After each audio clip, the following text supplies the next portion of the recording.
उम्र बढ़ाने वाला पेड़। एक समय की बात है जब बादशाह अकबर का परचम पूरे विश्व में फैलने लगा था। उसी दौरान तुर्किस्तान के बादशाह को अकबर की बुद्धिमत्ता की परीक्षा लेने की सूझी।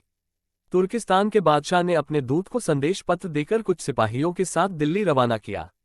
बादशाह ने पत्र में लिखा था, मुझे सुनने में आया है कि भारत में ऐसा पेड़ है जिसके पत्ते को खाकर इंसान की आयु बढ़ाने में मदद मिल सकती है।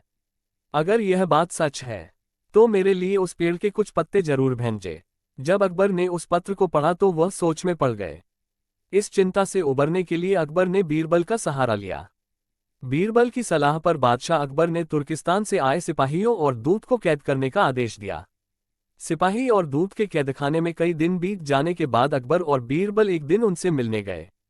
अकबर और बीरबल को आते देखकर वो सोचने लगे कि उन्हें रिहाई मिल जाएगी, लेकिन ऐसा नहीं हुआ। बादशाह अकबर जब उनके पास पहुंचे तो उन्होंने दूत से कहा, जब तक इस किले की एक दो ईंट गिर नहीं जाती तब तक आप लोगों को आज़ाद नहीं करेंगे। ऐसा होने तक आप सभी के लिए यहाँ खाने पीने का पूरा इंतजाम किया जाएगा।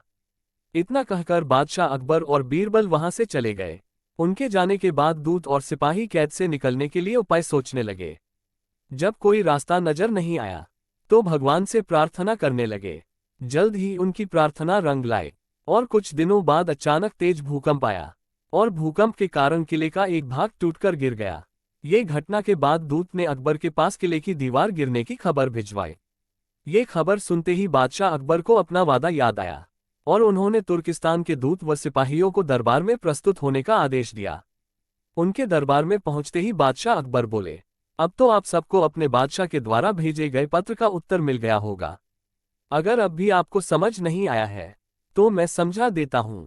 तुम सिर्फ 100 लोग हो और तुम्हारी आह सुनकर किले का एक हिस्सा गिर गया। तो सोचो, जिस देश में हजारों लोगों पर अत्याचार होते हैं उस देश के बादशाह की आयु कैसे बढ़ेगी। लोगों की आह से उसका पतन तो निश्चित है। हमारे भारत देश में किसी गरीब पर अत्याचार नहीं होता, यही होता है आयुवर्धक वृक्ष। उसके कुछ दिन बाद बादशाह ने उन सभी को उनके देश भेज दिया है और रास्ते में होने वाले खर्चे के लिए कुछ पैसे भी दिए। दूत ने तुर्किस्तान पहुंचकर भारत में घटित सारी बात विस्तार से बादशाह को बताई। अकबर बीरबल की बुद्धिमत्ता देखकर तुर्किस्तान के बादशाह ने दरबार में उनकी बहुत प्रशंसा की।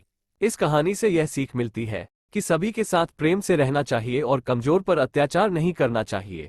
साथ ही वही देश तरक्की करता है जहां प्रजा सुखी रहती है।